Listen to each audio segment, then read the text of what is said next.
Je suis Dr Ganfan Habib, maître de conférence agrégé en pharmacognosie à la Faculté des sciences de la santé et j'ai l'honneur de vous délivrer cet enseignement sur la pharmacognosie générale.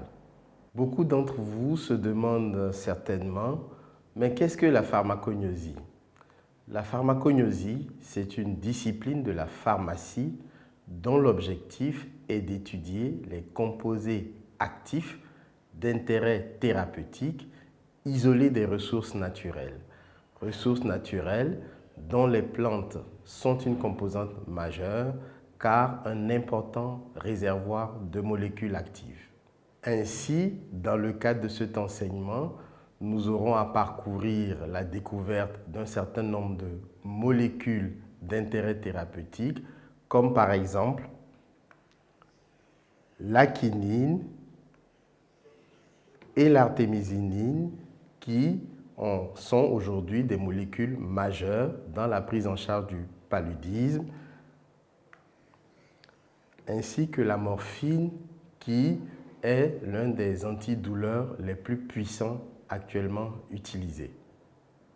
Pour une compréhension facile de cet enseignement, vous aurez besoin, en termes de prérequis, des notions qui vous auront été enseignées lors du cours de botanique, notamment à travers la reconnaissance des plantes, du cours de biochimie à travers donc la partie structurale, du cours de chimie organique qui s'intéressait aux mécanismes réactionnels, du cours de chimie analytique sur les méthodes analytiques et du cours de physiologie générale à travers les mécanismes échanges physiologiques.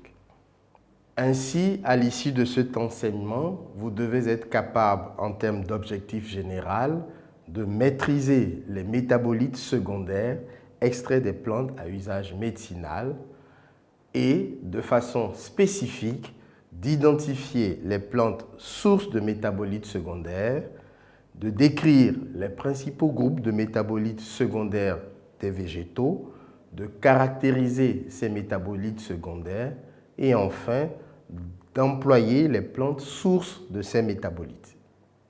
Au titre du contenu qui sera abordé précisément, après les généralités sur la pharmacognosie, nous allons aborder les différents métabolites secondaires que l'on peut schématiquement regrouper dans les trois principales familles que sont les alcaloïdes, dans lesquels on abordera les molécules naturelles qui se sont révélées utiles dans la prise en charge du paludisme, de l'hypertension artérielle et même de certains cancers. Ensuite, nous aurons les composés phénoliques dans lesquels on étudiera donc les flavonoïdes, les tanins, les anthocyanes et d'autres sous-familles qui sont réputés être des antioxydants avec des usages aussi bien en thérapeutique, en alimentation qu'en cosmétique. Et enfin, les terpènes et stéroïdes dans lesquels nous verrons entre autres les huiles essentielles utilisées notamment dans l'aromathérapie. En termes de méthodologie, ce cours sera délivré en mode hybride et selon le cas, des thèmes vous seront délivrés en vue donc de préparer des exposés en groupe. À l'issue de l'enseignement, des travaux dirigés et des travaux pratiques viendront approfondir les notions qui auront été dispensées. Pour l'apprentissage de cet enseignement, vous aurez à disposition en termes de ressources les notes de cours et également des ouvrages spécifiques donc de la spécialité qui sont disponibles au niveau de la bibliothèque de la faculté, notamment le livre Pharmacognosie, phytochimie et plantes médicinales Jean Bruneton, qui est un ouvrage de référence dans le domaine. Vous disposerez également des supports vidéo qui seront mis en ligne, d'une webographie à la fin de chaque chapitre et du manuel de travaux pratiques dans le cadre donc de la préparation des travaux pratiques. À l'issue de cet enseignement, vous subirez donc deux évaluations.